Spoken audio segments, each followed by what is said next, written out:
सरल सीधे व्यक्ति को संसार में कष्ट सहने पड़ते हैं, पर चालाक व्यक्ति संसार में सुख पाता है, सफल हो जाता है। सफल नहीं होता, ये गलत शब्द है। सफल नहीं होगा। अभी कोई चालाकी से सफल हो सकता है। रावण जैसा कोई चालाक पुरुष था, सब विद्याओं का ज्ञाता, परम चालाक था। कालनेमि से बढ़कर कोई चालाक था?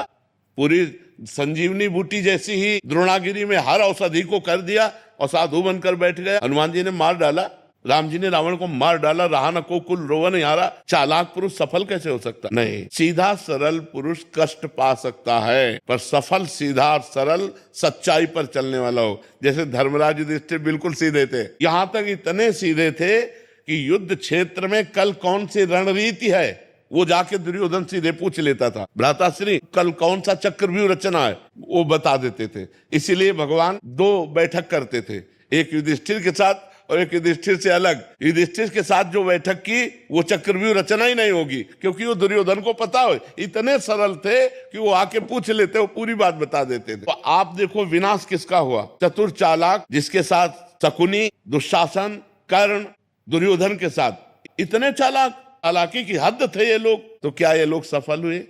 नहीं, सफल हुए सीधे साधे युधिष्ठिर जी महाराज। तो चालाक पुरुष तुम्हें सफल होते नजर आएगा, लेकिन सफल नहीं हो सकता। सीधा साधा पुरुष तुम्हें दुख भोगते नजर आएगा, लेकिन वो दुख भोगेगा नहीं, आगे चलकर वही विजय को प्राप्त होगा। थोड़ी यात्रा ऐसी है जिसमें संशय हो सकता है देखकर कि बेईमान, दुष्ट, चालाक, कपटी पुरुष उन्नति को प्राप्त हो रहा है और धर्मात्मा, ईमानदार दुख को प्राप्त हो रहा है। लेकिन परिणाम में जो सही चल रहा है उसका सही परिणाम होगा, और जो गलत चल रहा है उसका गलत परिणाम होगा पक्का। उसका पुण्य उसको साथ दे सकता है, लेकिन जो जीवन का परिणाम है वो ये पद नहीं है। मरोगे तो तुम्हारे साथ पद नहीं जाएगा, तुम्हारे साथ रुपया नहीं जाएगा, अच्छाई जाएगी, तुम्हारे सत्कर्म जाएंगे। और ये पक्की बात समझ लो, जब आपके आचरणों का, और भगवान ऐसी बुद्धि भ्रष्ट कर देते हैं कि खुला आचरण उसकी गंदगी सामने आ जाती है। आदमी की इज्जत चली गई तो किस योग रह गया?